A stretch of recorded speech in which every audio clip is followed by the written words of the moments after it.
يا أيها الذين آمنوا كتب عليكم الصيام كما كتب على الذين من قبلكم لعلكم تتقون. وقال تعالى أيضا في كلامه المجيد وفرقانه الحميد: شهر رمضان الذي أنزل فيه القرآن. عن أبي هريرة رضي الله تعالى عنه أنه قال: قال رسول الله صلى الله عليه وسلم: إذا دخل رمضان فتحت أبواب السماء وفتحت أبواب الجنة وغلقت أبواب النار وسلسلة الشياطين. عن أبي هريرة رضي الله تعالى عنه أنه قال: قال رسول الله صلى الله عليه وسلم: من صام رمضان إيمانا واحتسابا غفر له ما تقدم من ذنبه ومن قام رمضان إيمانا واحتسابا غفر له ما تقدم من ذنبه ومن قام ليلة القدر إيمانا واحتسابا غفر له ما تقدم من ذنبه। যাবতীয় প্রশংসা হামদ সানা মহাপরাক্রমশালী আল্লাহ সুবহানাহু তাআলার জন্য। সকলে বলে আলহামদুলিল্লাহ। দরুদ ও সালাম বর্ষিত হোক পৃথিবীর সর্বশেষ ও সর্বশ্রেষ্ঠ রাসূল আহমদ মুহাম্মদ মুস্তাফা সাল্লাল্লাহু আলাইহি ওয়াসাল্লামের প্রতি। প্রিয় উপস্থিতি, আমরা রমজান মাসের প্রথম জুমায় উপস্থিত হয়েছি সিয়ামরত অবস্থায়। রমজান মাসের সাথে সংশ্লিষ্ট গুরুত্বপূর্ণ কিছু কাজ, গুরুত্বপূর্ণ কিছু কর্ম নিয়েই আমরা আজকে আলোচনা করার চেষ্টা করব ইনশাআল্লাহ। রমজান মাস সংশ্লিষ্ট অনেকগুলো কাজ আছে। রমজান মাসে সিয়াম আছে, রাতের তারাবির সালাত আছে, ইফতারি আছে, সাহারি আছে। রমজান মাসে লাইলাতুল কদর আছে। রমজান মাসে ইতিকাফ আছে।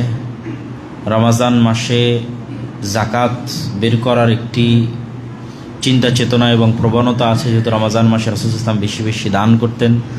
রমজান মাসে কোরআন অবতীর্ণ হয়েছে, অনেক কিছু। রমজান মাসে জান্নাতের দরজাগুলো খুলে দেওয়া হয়, রমজান মাসে জাহান্নামের দরজাগুলো বন্ধ করে দেওয়া হয়, রমজান মাসে শয়তানকে শৃঙ্খলাবদ্ধ করা হয়। তো রমজান কেন্দ্রিক অসংখ্য আমল, অসংখ্য কাজ আছে এবং সেগুলোর প্রত্যেকটার পিছনে অনেক ফজিলত আছে। তো রমজান আমাদের জন্য একটি গনিমত, রমজান আমাদের জন্য অফার, রমজান আমাদের জন্য সুযোগ আল্লাহ সুবহানাহু ওয়া তাআলার পক্ষ থেকে। রাসূল সাল্লাল্লাহু আলাইহি ওয়াসাল্লাম বলেন: মান সামা রমাদানা ঈমানান ওয়া ইহতিসাবান, যে ব্যক্তি রমজান মাসে সিয়াম পালন করলো ঈমানের সাথে নেকির আশায়, তার পূর্বের সকল গুনাহ ক্ষমা হয়ে যাবে। যে ব্যক্তি রমজান মাসের রাতের সালাত তথা তারাবি বা তাহাজ্জুদের সালাত আদায় করলো, একদিনও মিস দিল না, ঈমানের সাথে নেকির আশায় তার পূর্বের সকল গুনাহ ক্ষমা হয়ে যাবে।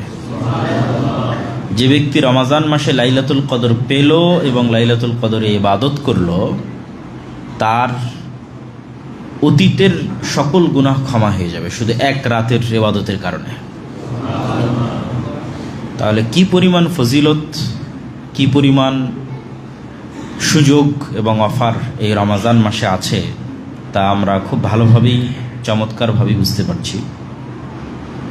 তবে রাসূল সাল্লাল্লাহু আলাইহি ওয়াসাল্লাম যে দুটি শর্ত দিয়েছেন, ঈমানের সাথে নেকির আশায়। ঈমানের সাথে এর অর্থ হচ্ছে গুনাহ মুক্ত অবস্থায়, পূর্ণাঙ্গ ঈমানের সাথে। সিয়াম পালন করছি, শুধু পেটের সিয়াম, কিন্তু চোখের সিয়াম নাই, হাত পায়ের সিয়াম নাই, মুখের সিয়াম নাই, তাহলে এই সিয়ামের কোনো দাম নাই। অর্থাৎ যেহেতু রাজনৈতিক পট পরিবর্তন ঘটেছে বাংলাদেশে, সেহেতু সারাদিন রাজনীতির আলাপ নিয়ে ব্যস্ত, গীবত, পরনিন্দা, অপবাদ, ফেসবুক, তাহলে এই রমজান মাস খুব ব্যর্থ একটি রমজান মাস হতে যাচ্ছে তাদের জন্য, যারা নিজের মুখ জবানকে কন্ট্রোল করতে পারছে না, এবং তাদের জন্য খুব ব্যর্থ একটি রমজান মাস হতে যারা নিজেদের হাত, চোখ, কান এগুলোকে কন্ট্রোল করতে পারছে না। তো রমজান মাসে আমাদের শক্ত সিদ্ধান্ত নিতে হবে যে আমরা গুনাহ মুক্ত এই 30 দিন পার করব। তবেই এই 30 দিন গুনাহ মুক্ত অবস্থায়, সিয়াম অবস্থায় পার করলেই আমাদের অতীতের সকল গুনাহ, 1 মাসের 1 বছরের নয়, 2 বছরের নয়, 1 বছর আগের 1 বছর পরের নয়, জন্মের পর থেকে এই রমাজান পর্যন্ত যত গুনাহ হয়েছে সব ক্ষমা হয়ে যাবে। কিন্তু ওইটার জন্য আমাকে শর্ত পূরণ করতে হবে। সেই শর্ত পূরণ হচ্ছে ঈমান অবস্থায় নেকির আশায়। নেকির আশায় মানে আল্লাহর সন্তুষ্টির জন্য, লোক দেখানোর জন্য নয়। আর ঈমানের সাথে মানে গুনাহ মুক্ত। এই জন্য সর্বোচ্চ চেষ্টা করতে হবে রমাজান মাসে, যেহেতু আমরা সিয়াম রাখছি সেহেতু সিয়ামটাকে কার্যকরী করি।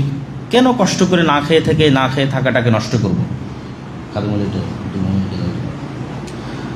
কেন সিয়াম না খেয়ে থেকে সিয়ামটাকে নষ্ট করবো? রাসূল সাল্লাল্লাহু আলাইহি ওয়াসাল্লাম বলেন, মাল্লাম ইয়াদা কাওলা যুরি ওয়াল আমালা বিহি ফালাইসা লিল্লাহি হাজাতুন আন ইয়াদা তুআমাহু ওয়া শারাবাহু। যে ব্যক্তি মিথ্যা কথা মিথ্যা কাজ পরিহার করলো না, তার না খেয়ে থাকা বেকার। তাহলে আমরা শুধু কষ্ট করে না খেয়ে থাকলাম, ওই ফজিলতটা কিন্তু অর্জন করতে পারলাম না। তাহলে যেহেতু কষ্ট করছি সেহেতু আর 2টা অতিরিক্ত কষ্ট করতে তো আর সমস্যা নেই। এই আর 2টা অতিরিক্ত কষ্ট করার আমাদের শক্ত পণ নিতে হবে যে আমরা রমজান মাসে কোনো গুনাহ করব না ইনশাআল্লাহ।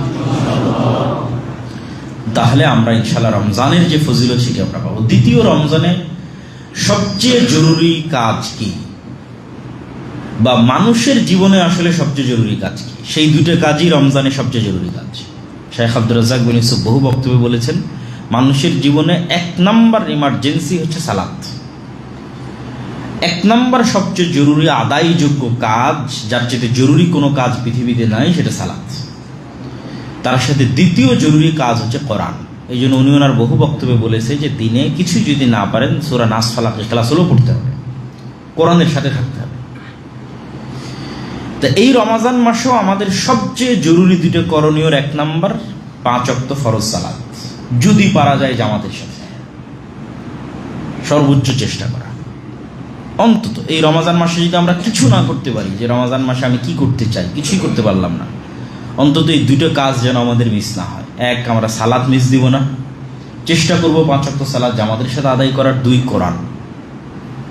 কেননা এই রমাজানের যত বরকত যত ফজিলত সব কোরআনের কারণে।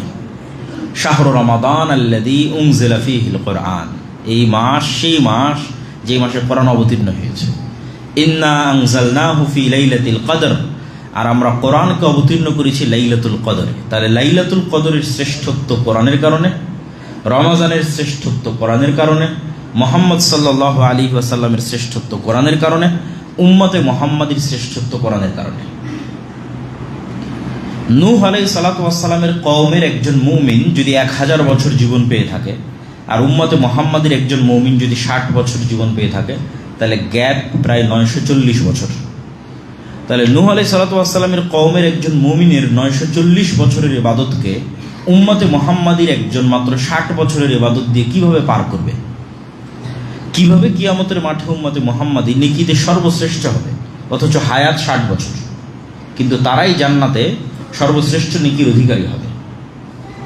অথচ তাদের অতীতে যারা চলে গেছে তাদের হায়াত 900 বছর, 1000 বছর, 1500 বছর, তাহলে সে 1000 বছর ইবাদত করেছে, 900 বছর ইবাদত করেছে। তো বলছে লাইলাতুল কদরি খায়রুম মিন আলফি শাহর, লাইলাতুল কদরের 1 রাতের ইবাদত 1000 মাসের ইবাদতের চেয়ে শ্রেষ্ঠ। 1000 মাসের ইবাদতের সমান বলা হয়নি, 1000 মাসের ইবাদতের চেয়ে শ্রেষ্ঠ। তাহলে এইটার কারণ হচ্ছে কোরআন। এই সূরা ফাতিহা উম্মতে মুহাম্মাদির কাছে আছে, অতীতের কোনো জাতির কাছে ছিল না। এই সূরা ফাতিহা পড়ার যে নেকি, সূরা বাকারা পাঠ করার যে নেকি, এই নেকি থেকে অতীতের উম্মতরা বঞ্চিত।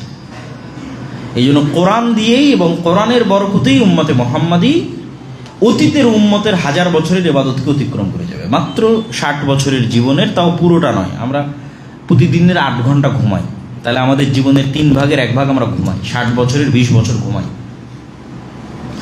আর এখন যদি আপনি নিজের ফোনের সেটিংসে গিয়ে দেখেন যে আপনি সারাদিন কতক্ষণ ফোন চালিয়েছেন, তো গড়ে দেখবেন 5 ঘন্টা, 6 ঘন্টা, 4 ঘন্টা, অন্তত 30%, 40% মানুষের গড়ে ফোন চালানোরই পরিমাণ 5 ঘন্টা, 6 ঘন্টা। তারপরে তো অফিসের কাজ আছে, খাওয়া দাওয়া সব কিছু আছে, সব মিলে আসলে আমরা ইবাদত করি কতক্ষণ? কিয়ামতের মাঠে মানুষ দেখবে যে তার হায়াত দুনিয়াতে ছিল 1 দিন। কেন? মানে সারা জীবনে যতটুকু কাজ আল্লাহর জন্য হয়েছে ওটা জমা হতে হতে 1 দিনের সমান হয়েছে।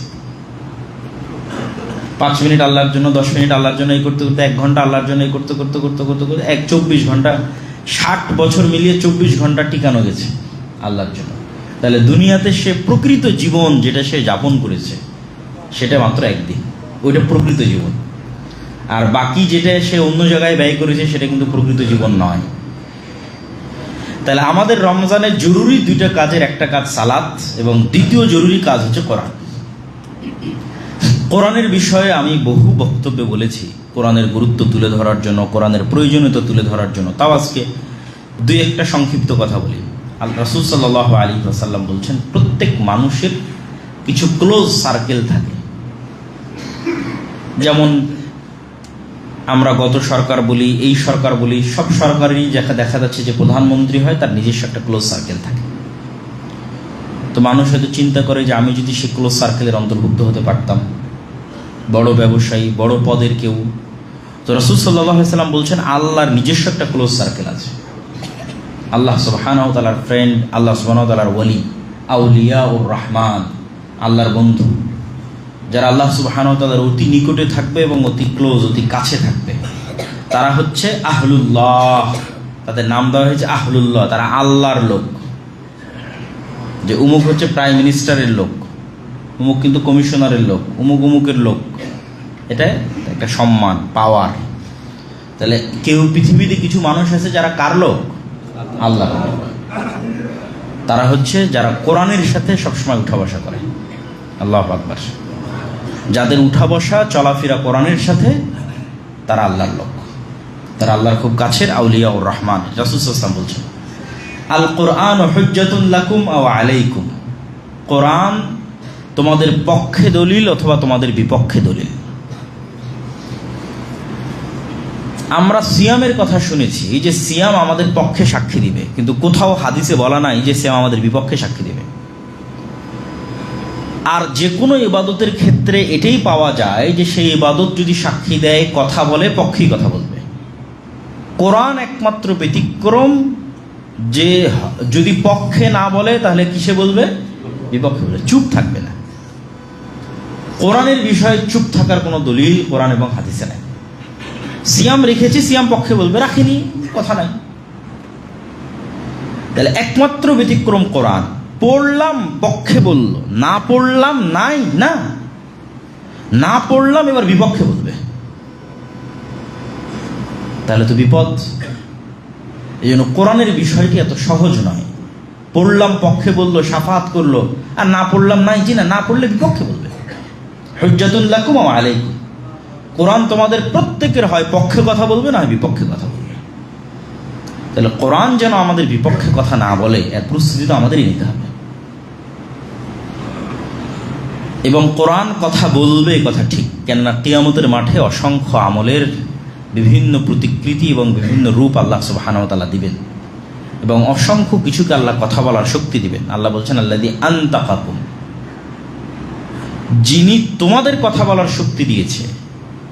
তোমরা তোমাদের আশেপাশে তাকিয়ে দেখো, কত কি কথা বলতে পারে না, কিন্তু তোমরা তো কথা বলতে পারছো। তাহলে তোমাদেরকে কথা বলার শক্তি কে দিয়েছে? আল্লাহ। তো যিনি আজ মানুষকে কথা বলার শক্তি দিয়েছে, তিনি কাল মাটিকে কথা বলার শক্তি দিবেন। মাটি থেকেই তো মানুষ তৈরি হয়েছে। তো তিনি কালকে কোরআনকে কথা বলার শক্তি দিবেন, জীবন্ত রূপ দিবেন, কোরআন কথা বলবে।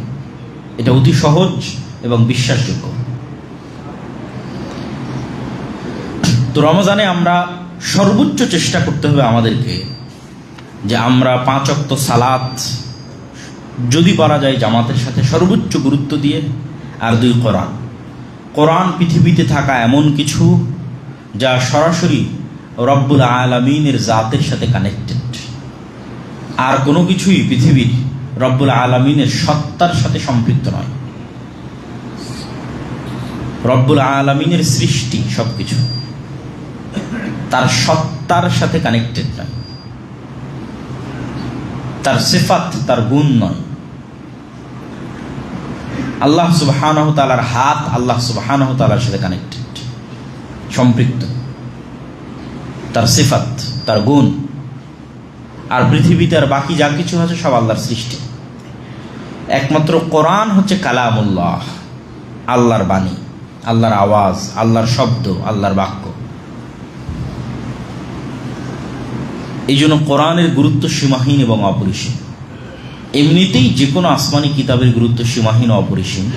বানু ইসরাইলের উপর যখন তাওরাত অবতীর্ণ করা হয়, ওয়ারাফা'না ফাওকাকুমুত তুর, তাহলে তাওরাত কত গুরুত্বপূর্ণ যে তোমরা তাওরাত মানতে বাধ্য, এই ওয়াদা নেওয়ার জন্য আল্লাহ তুর পাহাড়কে বানু ইসরাইলের মাথার উপর তুলে ধরেছে। এই তোমরা ওয়াদা করো যে তোমরা তাওরাত পড়বা এবং মানবা, না হলে কিন্তু পাহাড় ছেড়ে দিলাম। এটা তাওরাতের ক্ষেত্রে বানু ইসরাইলের সাথে ঘটানো হচ্ছে। তখন বানু ইসরাইল ওয়াদা করলো যে হ্যাঁ, আমরা তাওরাতের উপর ঈমান আনয়ন করলাম, তাওরাত পড়বো এবং মানব। তাহলে তাওরাতের মতো কিতাব অমান্য করলে পাহাড় ছেড়ে দিয়ে বানু ইসরাইলকে ধ্বংস করে দেওয়া হবে। একই অবস্থা উম্মতে মুহাম্মাদের। হ্যাঁ, অন্য উম্মতকে যেভাবে ধ্বংস করা হয়েছে উম্মতে মুহাম্মাদীকে সেভাবে করা হবে না। উম্মতে মুহাম্মাদীকে ধ্বংস করার ধরন ভিন্ন। যেমন নূহ আলাইহিস সালামের কওমকে ধ্বংস করা হয়েছে বন্যা দিয়ে, আদ সামুদকে ধ্বংস করা হয়েছে ঝড় এবং বিকট আওয়াজ দিয়ে, লূত আলাইহিস সালামের কওমকে ধ্বংস করা হয়েছে শহর উল্টিয়ে আকাশ থেকে অগ্নি বৃষ্টি করার মাধ্যমে, ফেরাউনের কওমকে ধ্বংস করা হয়েছে ডুবানোর মাধ্যমে। উম্মতে মুহাম্মাদী যদি কোরআনকে অবমূল্যায়ন করে তো উম্মতে মুহাম্মাদী কি দিয়ে ধ্বংস হবে? উম্মতে মুহাম্মাদীর ধ্বংসের মাধ্যম হচ্ছে, যেহেতু রাসূল সাল্লাল্লাহু আলাইহি ওয়াসাল্লাম উম্মতে মুহাম্মাদীর জন্য দোয়া করেছেন যে তাদের যেন সমূলে ধ্বংস না করা হয়, সেহেতু সমূলে ধ্বংস হবে না। তাহলে উম্মতে মুহাম্মাদীর উপর গজব কোনটা? উম্মতে মুহাম্মাদীর উপর কোরআন অবমূল্যায়নের গজব হচ্ছে তাদের উপর ভিন্ন জাতিকে চাপিয়ে দেওয়া হবে। বাগদাদে হালাকু খা চেঙ্গিস খা যা করেছে, ফিলিস্তিনে ক্রুসেডাররা যা করেছে, আজকে ইহুদিরা যা করছে, রোহিঙ্গাতে মায়ানমারে মুসলমানদের উপর যা হচ্ছে, এগুলোর মূল কারণ যদি আমরা দুনিয়ার কারণ না দেখি, যে অলৌকিক কারণ কি, আধ্যাত্মিক জগতের কারণ কি, অদৃশ্য কারণ কি, গায়েবের কারণ কি, মূল কারণ তো চোখের সামনে দেখাই যায়, বাস্তব কারণ তো চোখের সামনে দেখাই যায়। অদৃশ্য গায়েবের কারণ কি? অদৃশ্য গায়েবের কারণ হচ্ছে কোরআনের মূল্যায়ন আমাদের কাছে অতটুকু। যে অবস্থায় আমরা আজকে আছি, এই অবস্থাটা কোরআনের আমাদের কাছে। আজকে মায়ানমারের রোহিঙ্গা মুসলমানদের অবস্থা যেমন, আসলে কোরআনের অবস্থাটাই ফুটে উঠতেছে যে কোরআনের চিত্র এরকম তাদের বাড়িতে, তাদের ঘরে, তাদের সমাজে। কোরআন এরকম অবহেলিত। তাহলে উম্মতে মুহাম্মাদীর উপর গজবের কারণ হচ্ছে কিতাব অবমূল্যায়ন করা। গজবের ধরন কি? ভিন্ন জাতি এবং ভিন্ন কওমকে চাপিয়ে দেওয়া। এবং রাসূল সাল্লাল্লাহু আলাইহি ওয়াসাল্লাম হাদিসেও বলেছেন, ইন্নাল্লাহ ইয়াদা বিহাদাল কিতাবে আকওয়াম ওয়া ইয়াদউ বিহি আখারিন। আল্লাহ সুবহানাহু ওয়া তাআলা এই কিতাবকে দিয়ে, ইয়ারফাউ বিহাদাল কিতাব, এই কিতাবকে দিয়ে আমার উম্মতের একদল মানুষকে উপরে উঠিয়ে দিয়েছে, আর এই কিতাবকে দিয়ে আমার উম্মতের একদল মানুষকে নিচে নামিয়ে দিয়েছে। তাহলে এই কিতাবকে দিয়ে যাদের উপরে উঠিয়ে দিয়েছে তারা এই কিতাবকে মূল্যায়ন করত। আমর ইবনুল আস, খালিদ ইবনুল ওয়ালিদ, তারা যখন যুদ্ধের মাঠে যেত, ওমর ইবনুল খাত্তাব, আলী ইবনে আবি তালেব, তাদের যে দাপট বিশ্বে ছিল, এটা মূলত কোরআনের মূল্যায়ন তাদের বাড়িতে, তাদের ঘরে, তাদের অন্তরের বহিঃপ্রকাশ ছিল জাতির উপরে, পৃথিবীর অন্য জাতির উপরে। এই জন্য কোরআন খুবই গুরুত্বপূর্ণ, আর আমাদের এই প্রিয় মাতৃভূমি বাংলাদেশের জন্য তো আরও গুরুত্বপূর্ণ। কেননা পৃথিবীর অন্য আর কোনো মুসলিম দেশ এরকম ভয়ঙ্কর সিচুয়েশনের উপরে নাই যে ভয়ঙ্কর সিচুয়েশনের উপর বাংলাদেশ আছে। সেটি হচ্ছে পৃথিবীর অন্য যে কোনো মুসলিম দেশের মুসলিম নাগরিকদের পালিয়ে বাঁচার জায়গা আছে। ফিলিস্তিনের নাগরিকরা সব পালিয়ে মিশরে চলে গেছে, মিশরে আশ্রয় নিয়েছে গাজার মানুষেরা। তারপরে মিশর থেকে আরও বিভিন্ন দেশে গেছে। মায়ানমারের রোহিঙ্গারা আপনাদের বাংলাদেশে আশ্রয় নিয়েছে। আফগানিস্তানে যখন হামলা হচ্ছিল তখন আফগানিস্তানের নাগরিকরা পাকিস্তানে আশ্রয় নিয়েছে। কিন্তু বাংলাদেশ পৃথিবীর একমাত্র মুসলিম দেশ যাদের আশেপাশে কোনো মুসলিম দেশ নাই, ফলত তাদের বাঁচার কোনো জায়গা নাই। এখানে যদি আল্লাহ সুবহানাহু ওয়া তাআলা কোনোদিন কোনো ভিন্ন জাতিকে চাপিয়ে দেন, তাহলে পৃথিবীর সবচেয়ে বড় ম্যাসাকার, সবচেয়ে বড় গণহত্যা এবং সবচেয়ে বড় ভয়ঙ্কর পরিবেশ তৈরি হবে। এই জন্য বাংলাদেশের মানুষের বাঁচার কোনো রাস্তা নাই পবিত্র কোরআন অধ্যয়ন করা ছাড়া, এবং পবিত্র কোরআনের উপর আমল করা ছাড়া, এবং পবিত্র কোরআন মানা ছাড়া। যেহেতু আমরা জাতি হিসেবে মুসলিম, আর আমাদের উপর গজব আসবে কীভাবে? ভিন্ন জাতিকে চাপিয়ে দেওয়ার মাধ্যমে গজব আসবে। এটা উম্মতে মুহাম্মাদের উপর গজবের ধরন।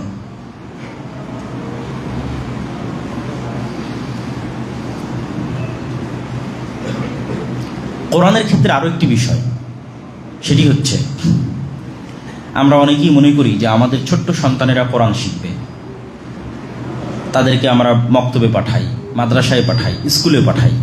কিন্তু আমরা যখন বড় হয়ে যাই তখন আমরা মনে করি যে না, বড় হয়ে গেছি, বয়স হয়ে গেছে, আর কেন কোরআন শিখতে হবে। কিন্তু আপনি আশ্চর্য হবেন যে উম্মতে মুহাম্মাদের প্রথম প্রজন্ম যারা কোরআন শিখেছে, উম্মতে মুহাম্মাদের প্রথম প্রজন্ম, ফার্স্ট জেনারেশন যারা কোরআন শিখেছে, তারা সবাই বয়স্ক। স্বয়ং মুহাম্মদ সাল্লাল্লাহু আলাইহি ওয়াসাল্লাম কোরআন শিখেছেন 40 বছর বয়সে। খাদিজা রাদিয়াল্লাহু তাআলা আনহা কোরআন শিক্ষা শুরু করেছেন 55 বছর বয়সে। ওমর ইবনুল খাত্তাব, আবু বকর থেকে শুরু করে রাসূল সাল্লাল্লাহু আলাইহি ওয়াসাল্লামের সাথে আর যারা ইসলাম গ্রহণ করেছিল তাদের ম্যাক্সিমাম 40+ বয়সে তারা প্রথম কোরআনের আওয়াজ শুনেছে, তারা প্রথম কোরআনের কথা শুনেছে যখন তাদের বয়স 40 পার হয়ে গেছে। তাহলে উম্মতে মুহাম্মাদের ফার্স্ট জেনারেশন কোরআন শিখেছে গড়ে যখন তাদের বয়স 40-এর উপর। তাহলে এই অজুহাত দিয়ে আমাদের বাঁচার কোনো রাস্তা নাই যে আমার তো বয়স পার হয়ে গেছে, আমি কোরআন শিখবো না। কেন আমাদের প্রথম জেনারেশন কোরআন শুনেছি যখন তাদের বয়স 40 পার হয়ে গেছে। তারপরে না তাদের ছেলেমেয়েরা যখন মুসলমান হলো, আব্দুল্লাহ বিন ওমর, আব্দুল্লাহ বিন আব্বাস, তখন ছোট ছোট বাচ্চাদের কোরআন শেখানো হলো। কিন্তু রাসূল সাল্লাল্লাহু আলাইহি ওয়াসাল্লাম এবং রাসূল সাল্লাল্লাহু আলাইহি ওয়াসাল্লামের স্ত্রী তারা নিজেরাই যে 40 এবং 55 বছর বয়স, তখন তারা প্রথম কোরআনের আওয়াজ শুনেছে এবং কোরআন শিখেছে, কোরআন মুখস্থ করেছে এবং মানুষকে শিখিয়েছে। তাহলে আমাদের প্রথম জেনারেশন যদি 40+ বছর বয়সে কোরআন মুখস্থ করতে পারে, কোরআন শিখতে পারে, কোরআন শিখাতে পারে, তাহলে আমরা কেন কোরআন শিখতে পারবো না, কোরআন শিখাতে পারবো না এবং কোরআন মুখস্থ করতে পারবো না এবং কোরআনের উপর আমল করতে পারবো না? প্রিয় উপস্থিতি, রমাজান মাসে আমরা যতগুলো গুরুত্বপূর্ণ কাজ করব মর্মে আজকে আমরা সংক্ষিপ্ত আলোচনা তুলে ধরছি। তার 1 নম্বর জরুরি গুরুত্বপূর্ণ কাজ আমরা বলেছি সালাত, 2 নম্বর জরুরি গুরুত্বপূর্ণ কাজ বলেছি কোরআন, এবং কোরআনের উপরই আমরা একটু বেশি কথা বলে ফেললাম, কেন এর সকল বরকত, সকল রহমত সব কিছু কোরআনের সাথে কানেক্টেড এবং কোরআনের কারণে। এবং কোরআন এত গুরুত্বপূর্ণ দেখেই শয়তান আর কোনো কিছুতে এত কষ্ট পায় না, ত্যক্ত বিরক্ত হয় না। মানুষ যখন কোরআনের কাছে যায় তখন সে যে পরিমাণ ত্যক্ত বিরক্ত এবং ক্ষিপ্ত হয়। এই জন্য অন্য সকল কাজ শুরু করা হয়েছে বিসমিল্লাহ দিয়ে, আর কোরআন শুরু করা হয়েছে আউযুবিল্লাহ দিয়ে। যখন তোমরা কোরআন পড়বে ফাস্তাইজ মিনাশ শাইতানির রাজিম, কোরআনের শুরুতে আগে বলবে আউযু বিল্লাহি মিনাশ শাইতানির রাজিম, আল্লাহ শয়তান থেকে পরিত্রাণ চাই। কেন শয়তান তোমাকে কোরআন পড়তে দিবে না। ঘন্টার পর ঘন্টা মোবাইল চালাতে তুমি বিরক্ত হবে না, কিন্তু কোরআন পড়বা, পড়া শিখবা, এই নিয়ত করতে এবং 5 মিনিটের উপর অটল থাকতে বিরক্ত হয়ে যাবা, এটা তো শয়তান। এই জন্য অন্য সব কাজ আমরা শুরু করছি বিসমিল্লাহ দিয়ে, কিন্তু কোরআন শুরু করছি আউযুবিল্লাহ দিয়ে, এবং এটা ফরজ আউযুবিল্লাহ দিয়ে কোরআন শুরু করা।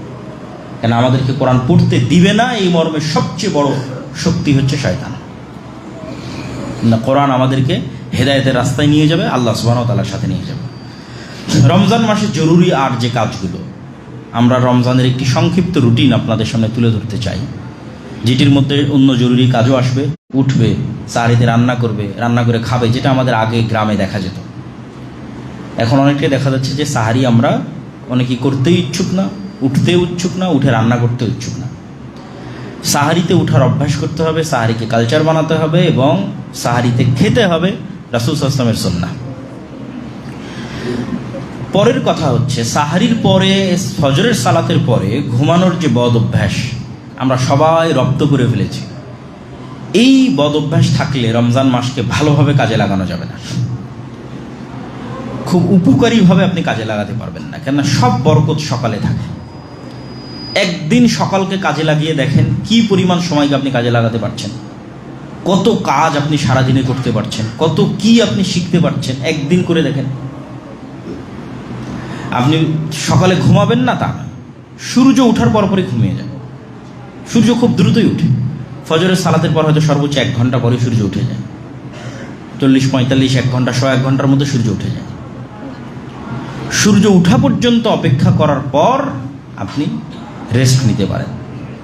যে ঘুমটা আমরা প্রয়োজন মনে করি, যে রমজান মাসে আমরা একটু ঘুমাতে চাই, তাহলে বেশি উত্তম হবে যদি সাহারির পরে না ঘুমানো যায়, ফজরের পরে না ঘুমানো যায় অন্তত সূর্য ওঠা পর্যন্ত, তারপরে যদি হালকা রেস্ট নেওয়া যায়, এটা একটা সময়।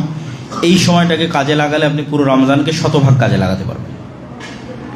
দ্বিতীয় সময় আসরের পর থেকে নিয়ে মাগরিব পর্যন্ত। রমজানে ইবাদত করতে চাইলে ব্যস্ততা কমাতে হবে, রমজানে ইবাদত করতে চাইলে কাজ কমাতে হবে। যে ব্যবসায়ী তাকে চিন্তা করতে হবে সামনে রমজান আসতেছে, কিভাবে আমি সকল কাজ আগেই কমপ্লিট করে রাখবো যেন রমজানে আমি ঠিক মতো কাজ করতে পারি। যার অফিস আছে, যার স্কুল আছে, শিক্ষা প্রতিষ্ঠান আছে, ডেইলি চাকরি আছে, তারাও একটা প্ল্যান রাখবে যে কিভাবে আমি রমজানে কাজ কমিয়ে নিয়ে আসতে পারি। রমজানে কাজ কমিয়ে নিয়ে এসে আসরের পর থেকে না মাগরিব পর্যন্ত এই সময়টা পুনরায় কোরআন তেলাওয়াত হোক, জিকির আজকার হোক, তাসবিহ তাহলিল হোক, এটাতে ব্যয় করতে হবে।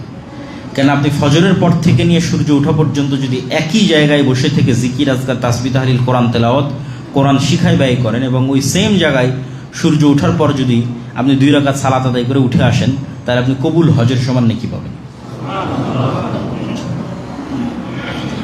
তো অনেক বড় ফজিলত। তো এইটার কোনো রহস্য আছে দেখেই তো এত বড় ফজিলত দেওয়া আছে, এটা কঠিন দেখেই এত বড় ফজিলত দেওয়া আছে। ফজিলতের পিছনে অবশ্যই যেগুলোতে বেশি ফজিলত দেওয়া আছে সেগুলো এত সহজ নয়। মানুষের জন্য কঠিন দেখেই ফজিলত দেওয়া আছে, উপকারী দেখেই উৎসাহিত করা আছে। তো আসরের পর থেকে মাগরিব পর্যন্ত এই সময়ে এত ইফতারির আয়োজন, এত খাবার দাবারের আয়োজন, এগুলো একটু কমাতে হবে। অর্থ অপচয় কমাতে হবে, কমিয়ে এই সময়টাও জিকির আজকার, তাসবিহ তাহলিলে ব্যয় করতে হবে। এবার 3 নাম্বার হচ্ছে রাতের সালাত। রাতের সালাতের ক্ষেত্রে যারা নিয়মিত তাহাজ্জুদের সালাতে অভ্যাসী অথবা যাদের কনফিডেন্স আছে যে আমি শেষ রাতে উঠতেই পারবো, সে জামাতে তারাবি আদায় না করলেও কোনো সমস্যা নেই। বরং তার জন্য এটাই উত্তম যে সে শেষ রাতে উঠে একা একই লম্বা তেলাওয়াতের মাধ্যমে, লম্বা সালাতের মাধ্যমে তাহাজ্জুদের সালাত আদায় করবে এবং তারপরে তাহাজ্জুদ শেষে বেতের শেষে সে সাহারি করবে। আর যদি কারো ক্ষেত্রে মনে হয় যে না, তার শেষ রাতে উঠার অভ্যাস নাই, উঠতে পারবে না, তাহলে তার জন্য জামাতের সাথে তারাবির সালাত আদায় করার যে প্রচলন আমাদের দেশে আছে, এটা কোনো সমস্যা নেই। বরং অংশগ্রহণ করাই ভালো, যাতে অন্তত সে রাতের সালাত আদায়কারীদের মধ্যে তার নাম অন্তর্ভুক্ত হয়। এই জন্য যারা পারবে না শেষ রাতে উঠতে, তাদের জন্য জামাতের সাথে তারাবির সালাত আদায় করে নেওয়াই উচিত, যাতে সে রাতের যে সালাত, সেই সালাত আদায়ের হকদার হয়। যেটার ফজিলত আমরা বললাম যে কেউ যদি রমজান মাসে রাতের সালাত আদায় করে, তাহলে তারও অতীতের সকল গুনাহ ক্ষমা হয়ে যাবে। কিন্তু 5 ওয়াক্ত সালাত পড়লাম না, তারাবি পড়লাম, এটার কিন্তু কোনো দাম নাই। এই জন্য আমরা বক্তব্য শুরুই করেছি, রমজানের সবচেয়ে জরুরি কাজ 1 নম্বর 5 ওয়াক্ত সালাত, রমজানের সবচেয়ে জরুরি কাজ 2 নম্বর কোরআন তেলাওয়াত, তারপরে ধারাবাহিকভাবে এগুলো আসতেছে। 3 নম্বরে আসতে পারে রাতের সালাত, তারাবির সালাত। 5 ওয়াক্ত সালাতে নাই, তারাবির সালাতের কোনো কাজ নাই। 5 ওয়াক্ত সালাতে থেকে আমি তারাবির সালাত আদায় করতেছি, আমি ফজিলত পাবো ইনশাল্লাহ। তারাবির সালাত ধীর স্থিরভাবে আদায় করতে হবে, সেই রকম মসজিদই বাছাই করতে হবে, সেই রকম ইমামই বাছাই করতে হবে, যারা ধীর স্থিরভাবে কোরআন তেলাওয়াত করে, কোরআনের হকের সাথে কোরআন তেলাওয়াত করে আদায় করবে। রমজানে আর জরুরি কাজের মধ্যে একটি জরুরি কাজ ইফতার, যা সিয়াম পালনকারী 2টা খুশির একটা খুশির সময়। রাসূল সাল্লাল্লাহু আলাইহি ওয়াসাল্লাম ইফতারিতে তাড়াতাড়ি করতে বলেছেন। এই তাড়াতাড়ি করার আনুষ্ঠানিকতাটাই রমজানের গুরুত্ব, সিয়ামের গুরুত্ব। এই তাড়াতাড়ির আনুষ্ঠানিকতা না থাকলে এই সিয়ামের গুরুত্ব থাকবে না। কখন সূর্য ডুবে গেছে আমার কোনো পরোয়াই নাই, রাত 8টায় গিয়ে ইফতারি করলাম, আর ওই মজা, ওই মাহাত্ম্য রমজানের আপনি তৈরি করতে পারবেন না। রমজানের মাহাত্ম্য হচ্ছে আমি অপেক্ষা করব কখন সূর্য ডুবতেছে, ডুবা মাত্রই আমি ইফতারি করব। এটাই মর্যাদা, এটাই সম্মান, এটাই নিয়ম, এটাই মূলনীতি। রাসূল সাল্লাল্লাহু আলাইহি ওয়াসাল্লাম এটাই বলে গেছেন যে ইহুদিরা দেরিতে ইফতার করে, কিন্তু এটা আল্লাহর আনুগত্যের শানে যায় না। আল্লাহ চান যতক্ষণ বিরত থাকতে বলেছিলাম অতক্ষণ বিরত, এখন বিরত থাকা যাবে না, এখন তাড়াতাড়ি খাও, এটাই আমার আনুগত্য। আমার সাথে তোমাকে মাতাব্বরি করার দরকার নাই। তাহলে আমি এখন ভাঙতে বলেছি মানে তুমি সাথে সাথে ভাঙতেছো, মানে তুমি আমার সত্যিকার অনুগত বান্দা। আর তুমি দেরি করতেছো মানে তুমি অনেক বড় তাকওয়ালা পরহেজগারিতা আমাকে দেখাচ্ছ, এটা আমার দরকার নাই। আমার কথার সাথে সাথে অনুসরণই হচ্ছে আল্লাহর আনুগত্য। এই জন্য ইফতারিতে দেরি করা যাবে না, কোনো সতর্কতামূলক দেরি বলে কিছু নাই। 2-3 মিনিট 3-4 মিনিট আগে করবো এরকম নয়। সূর্য ডোবার যে নির্ধারিত সময় এখনকার প্রযুক্তির মাধ্যমে খুব ভালোভাবে আমরা জানতে পারি, সেইটির সাথে সাথে আমাদের ইফতার করা সুন্নাহ। রমজান মাসে আর যে সমস্ত জরুরি কাজে আমরা যুক্ত হয়ে থাকি অথবা হতে চাই অথবা হতে পারি, তার একটি হচ্ছে ইতিকাফ, তার একটি হচ্ছে লাইলাতুল কদর, তার একটি হচ্ছে যাকাত। যদিও এগুলো প্রত্যেকটার উপরেই আলাদা আলাদা আলোচনা করা যাবে, সংক্ষিপ্ত করে আমি বলে নিচ্ছি। লাইলাতুল কদর এবং ইতিকাফ এই দুটো রমাজানের শেষ 10 দিনের সাথে সম্পৃক্ত। আমরা অনেকেই মনে করি যে আমরা ইতিকাফে বসে বই পুস্তক পড়ব, বক্তব্য শুনব। এটা করা ঠিক নয়। রমজানে কালামুন নাসের সাথে কোনো সম্পর্ক নাই, রমজানে মানুষের কথার সাথে কোনো সম্পর্ক নাই, মানুষের লেখা বইয়ের সাথে কোনো সম্পর্ক নেই। রমজানে লাইলাতুল কদর হোক, রমজানে ইতিকাফ হোক, শুধু কালামুল্লাহ, আল্লাহর কালামের সাথে সম্পর্ক। আল্লাহর কালাম বুঝার চেষ্টা করা, আল্লাহর কালাম পড়ার চেষ্টা করা। বাকি 11 মাস বড় বড় আলেম ওলামার বক্তব্য শোনারও সময় আছে, বড় বড় আলেম ওলামার বই পড়ারও সময় আছে। কিন্তু রমজান শুধু আল্লাহর কালাম, শুধু আল্লাহর বাণী। এই জন্য ইতিকাফে বসলেও বড় ইবাদত কোরআন তেলাওয়াত। লাইলাতুল কদরে রাত জেগে সালাত আদায়ের পরে সবচেয়ে বড় ইবাদত কোরআন তেলাওয়াত এবং কোরআন বুঝার চেষ্টা করা। আফালা ইয়াতাদাব্বারুনাল কোরআন আম আলা কুলুবিহিম আকফালুহা। তারা কি কোরআন বুঝার চেষ্টা করে না, না তাদের অন্তরকে তালাবদ্ধ করা হয়েছে? খাতামাল্লাহু আলা কুলুবিহিম, না তাদের অন্তরে মোহর মারা হয়েছে? কোরআন বুঝার চেষ্টা করতে হবে। রমজানের জরুরি কাজগুলোর মধ্যে লাইলাতুল কদরে পরিবার সহ রাত্রি জাগরণ করা, ইতিকাফে বসা এবং হিসাব করে পুঙ্খানুপুঙ্খরূপে যাকাত বের করা। যাকাতের গুরুত্ব, যাকাতের তাৎপর্য এবং যাকাতের হিসাবের উপর আমরা আরেকদিন বিস্তারিত আলোচনা করব। তবে সংক্ষিপ্ত এতটুকু যে সবগুলোর পিছনে মূল উদ্দেশ্য তাজকিয়াতুন নাফস, অন্তরকে পরিশুদ্ধ করা। আল্লাহ কোরআনে বলছেন যে কুতিবা আলাইকুমুস সিয়াম, তোমাদের উপর সিয়ামকে ফরজ করা হয়েছে। কেন? লাআল্লাকুম তাত্তাকুন, যেন তোমরা পরহেজগার হতে পারো, তোমাদের অন্তর যেন আল্লাহ ভীরু হওয়ার প্রশিক্ষণ পায়। তো অন্তরের তাজকিয়ার জন্য যেমন অন্তরের উপর কাজ চাপানো জরুরি, সেরকম অন্তরের অন্য আর ব্যাধি আছে, এগুলো থেকে তাকে মুক্ত করা জরুরি। অন্য রোগ আছে, অহংকার আছে, লোভ আছে, লালসা আছে, কৃপণতা আছে, এগুলো অন্তরের রোগ, অন্তরের অসুখ।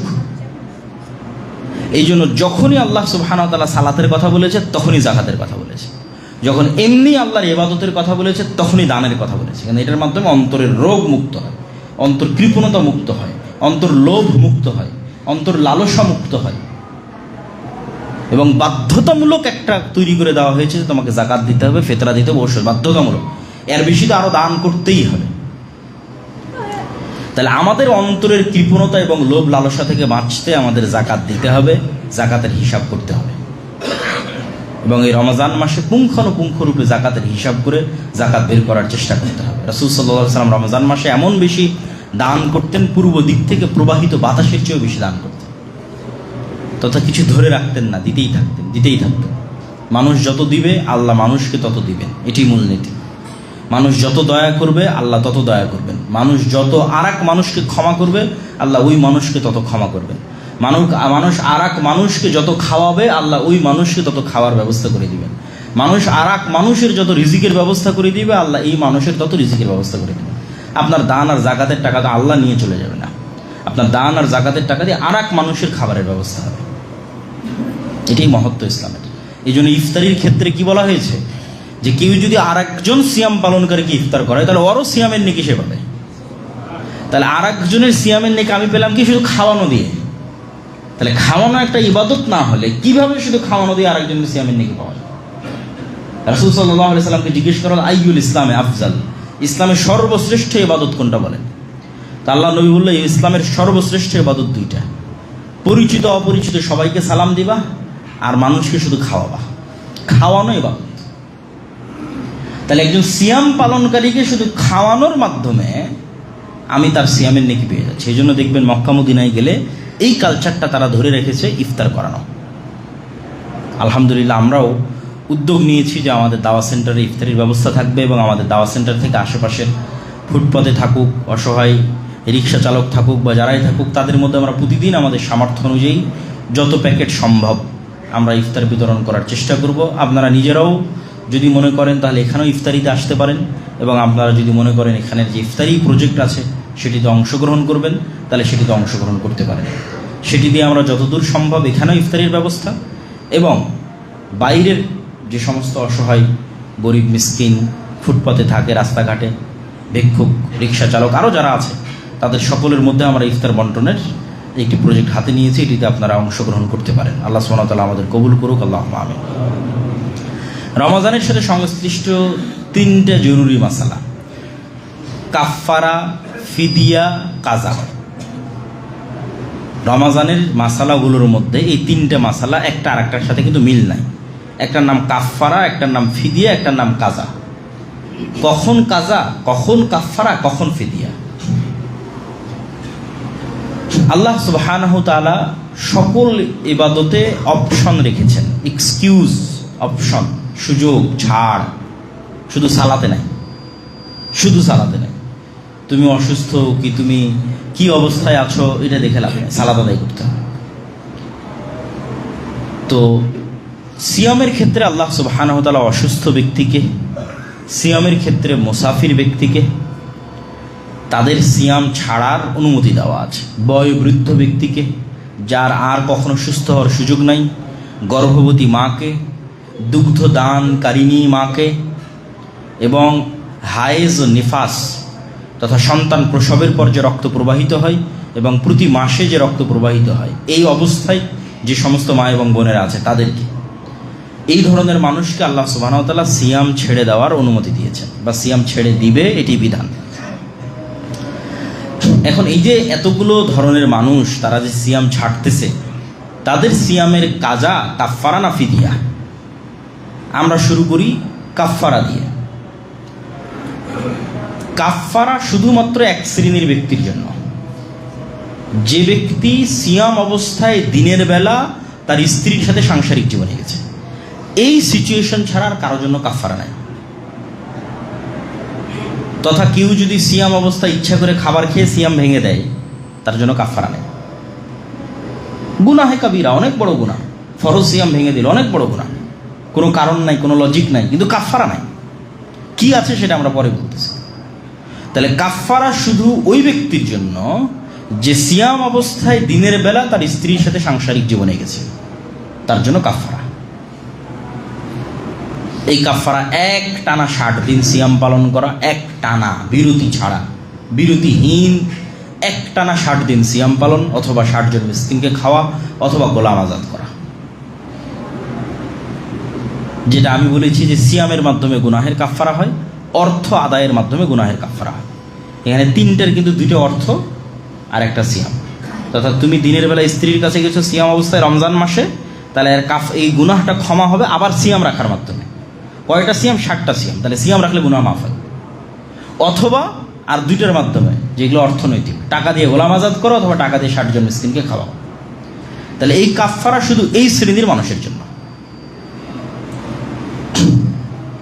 কাজা, এই কাফফারা বাদে আর যে কোনো কারণে কেউ সিয়াম ভেঙেছে এবং পুনরায় সিয়াম রাখার সামর্থ্য আছে। পরের পয়েন্টটাই হচ্ছে গুরুত্বপূর্ণ, যে পুনরায় সিয়াম রাখার সামর্থ্য আছে। সিয়াম ভেঙেছে এই কারণ ছাড়ার যে কোনো কারণে, তথা যেটার জন্য আমরা কাফফারা বললাম, ওই কারণ ছাড়ার যে কোনো কারণে সিয়াম ভেঙেছে। অসুস্থতার কারণে ভাঙতে পারে, সফর অবস্থায় আছে তার কারণে ভাঙতে পারে, ইচ্ছাকৃত ভাঙতে পারে, হায়েজ নেফাসের কারণে ভাঙতে পারে তাদের, এবং পরবর্তীতে রাখার সুযোগ আছে। এই ব্যক্তির জন্য কাজা, তথা ওই সমান সিয়াম একটা সে আদায় করে নেবে। যে কয়টা সিয়াম ভাঙবে সে কয়টা সিয়াম আর এক সময় আদায় করবে। এ হলো কাজা। ফিদিয়া, যে এইরকম কোনো কারণে সিয়াম ভেঙেছে, তথা ওই যেটার কারণে কাফফারা, ওটার কারণে নয়, স্বাভাবিক যে কোনো কারণে সিয়াম ভেঙেছে, কিন্তু আর সিয়াম রাখার সুযোগ নাই। দেখা যায় এমনভাবে অসুস্থ হয়ে গেছে, আর সুস্থ হতে পারে, অথবা মারাই গেছে, দুনিয়া থেকে বিদায় নিয়েছে, তথা আর সিয়াম রাখার সে সুযোগ পাচ্ছে না বা পায়নি। তাহলে আমরা বলতে পারি, কিভাবে সারমর্ম করতে পারি, স্থায়ী অসুস্থ অথবা স্থায়ী বার্ধক্য। স্থায়ী অসুস্থ এবং স্থায়ী বার্ধক্য, এই 2 ধরনের ব্যক্তির জন্য ফিদিয়া। তথা একদিন সিয়াম সমান একদিন মিসকিনের খাবার, একজন মিসকিনের একদিনের খাবার। তো আলেম ওলামা আগের যুগের ফোকাহাগণ গণনা করেছে হিসাবপাতি করে, তাদের রাসূল সাল্লাল্লাহু আলাইহি ওয়াসাল্লামের কিছু হাদিসকে সামনে রেখে, যে আমরা 1.25 কেজি তথা 1 সার কিছু কম এই সমপরিমাণ যদি খাদ্য কারো বাড়িতে থাকে, তাহলে তাকে ধরে নেওয়া হয় যে তার একদিনের খাবার তার কাছে আছে। তো এইরকম একটা হিসাব করে যে একজন মানুষ একদিনে কয় বেলা খেলে কি কি ধরনের খাবার তার আসতে পারে, বর্তমান যুগের হিসাব করেও যদি আদায় করে কোনো সমস্যা নেই। যে আমি ধরলাম সকালের নাস্তার সময় এত, দুপুরের খাবার সময় এত, রাতের সময় এত। অথবা যদি সিয়াম পালনকারীকে রমাজান মাসে দিতে চাই, তাহলে সিয়াম পালনকারীর সাহারির সমান এত, সিয়াম পালনকারীর ইফতারির সমান এত, এই পরিমাণ টাকা তাকে দিয়ে দেওয়া এবং তার খাবারের ব্যবস্থা করা। প্রতি একটা সিয়াম সমান একজন মিসকিনের একদিনের খাবারের ব্যবস্থা করা। এটা হচ্ছে ফিদিয়া। শুধুমাত্র 2 শ্রেণীর মানুষের বিধান নিয়ে আলেম ওলামাদের মধ্যে মতভেদ আছে। সেটা হচ্ছে দুগ্ধ দানকারিণী মা এবং গর্ভবতী মা। যে মা তার বাচ্চার ক্ষতির আশঙ্কা করে এবং সিয়াম ছেড়েছে, তাদের ক্ষেত্রে একদল আলেম বলেছেন তারা কাজা করবে, এবং একদল আলেম বলেছেন তারাও ফিদিয়া দিতে পারে। যদি সময়টা লম্বা, দেখা যাচ্ছে এখন দুধ দিচ্ছে, আরও 1-1.5 বছর সে তার বাচ্চাকে দুধ দেবে, তথা 1-1.5 বছরে আর তার সে কাজা আদায় করার সে হয়তো সুযোগ পাচ্ছে না, তার বাচ্চার সে ক্ষতির আশঙ্কা করতেছে। সময়টা লম্বা হওয়ার কারণে এবং পবিত্র কোরআনের কিছু আয়াতকে সামনে রেখে ইমাম আবু হানিফা সহ আরও অনেকেই মতামত দিয়েছেন। বড় বড় আলেম ওলামা যারা অতীতে চলে গেছেন, একদল মতামত দিয়েছেন যে সে কাজা করবে যত বড়ই হোক, এবং একদল মত দিয়েছেন সে ফিদিয়া আদায় করবে। তাহলে এই গেল আমাদের রমাজান কেন্দ্রিক কাফারা, কাজা এবং ফিদিয়া, এই সংক্ষিপ্ত বিধিবিধান। আল্লাহ সুবহানাহু ওয়া তাআলা আমাদের এই রমজান মাসের যতগুলো কার্যক্রম আছে সকল কার্যক্রমকে সুন্দরভাবে সম্পূর্ণ করার তৌফিক দান করুন, আল্লাহ। আর খুব শপথ নিয়ে উঠতে হবে এবং রমজান শুরু করতে হবে। কয়েকটা শপথ, বেশি নয়, অত বেশি নিলে কাজ করা যাবে না, ক্লান্ত হয়ে যেতে। 1 নম্বর শপথ, 5 ওয়াক্ত সালাত মিস দিব না। সর্বনিম্ন স্তরে থাকি যে আমাদের 1 নম্বর ওয়াদা হচ্ছে আমরা রমজানে অন্তত 5 ওয়াক্ত সালাত জামাতে আদায় করবো ইনশাআল্লাহ। 2 নম্বর শপথ হচ্ছে রমজানে আমরা অন্তত কোনো প্রকার গুনাহে লিপ্ত হবে না ইনশাআল্লাহ। মুখের গুনাহ, চোখের গুনাহ, কানের গুনাহ, সকল প্রকার গুনাহ থেকে আমরা বিরত থাকার সর্বোচ্চ চেষ্টা করব ইনশাআল্লাহ। 3 নম্বর হচ্ছে যতদূর সম্ভব পুরো রমজানে অন্তত একবার পবিত্র কোরআন পড়ে শেষ করা, কোরআন খতম দেওয়া যেটা আমরা বলি, এবং বুঝার চেষ্টা করা।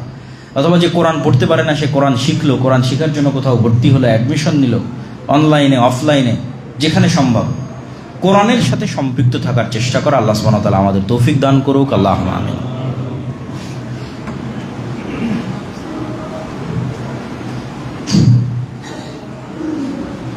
আলহামদুলিল্লাহি ওয়াহদা ওয়াসসালাতু ওয়াসসালামু আলা মান লা নাবিয়্যা বা'দাহু ইয়া আইয়ুহাল্লাযীনা আমানু সাল্লু আলাইহি ওয়া সাল্লিমু তাসলিমা আল্লাহুম্মা সাল্লি আলা মুহাম্মাদিন ওয়া আলা আলি মুহাম্মাদ কামা সাল্লাইতা আলা ইব্রাহিম ওয়া আলা আলি ইব্রাহিম ইন্নাকা হামিদুম মাজিদ আল্লাহুম্মা বারিক আলা মুহাম্মাদিন ওয়া আলা আলি মুহাম্মাদ কামা বারাকতা আলা ইব্রাহিম ওয়া আলা আলি ইব্রাহিম ইন্নাকা হামিদুম মাজিদ ربنا ظلمنا أنفسنا وإن لم تغفر لنا وترحمنا لنكونن من الخاسرين ربنا ظلمنا أنفسنا وإن لم تغفر لنا وترحمنا لنكونن من الخاسرين ربنا ظلمنا أنفسنا وإن لم تغفر